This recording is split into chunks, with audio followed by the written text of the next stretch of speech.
On the spectrum of fear and greed, fear is what's driving stock markets, and it's not because of stocks, it's because of what's happening in oil. Take a look at the plunge in oil prices from above $100 a barrel just about a year and a half ago to now down to $27 a barrel. When a commodity is so important as oil moves so dramatically, so swiftly in such a short amount of time, it is destabilizing for the producers, for the financiers, and for anyone who's dealing with oil. You're already seeing small energy companies going out of business, and you're seeing stress in the credit markets that are tied to oil and oil contracts. Gas prices, though, this is the upside. This acts as a tax break to American consumers, to people who consume oil. $1.86 a gallon. Compare that with last year, a vast improvement.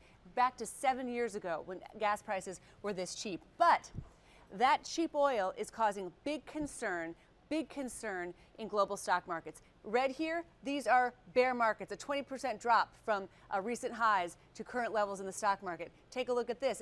What you see in yellow, these are corrections, a 10% drop from recent highs to where we are right now. That means stocks are on sale. Worried about China slowing, worried about a crash in oil prices, and now with such big moves basically telling you, could there be a recession in sight?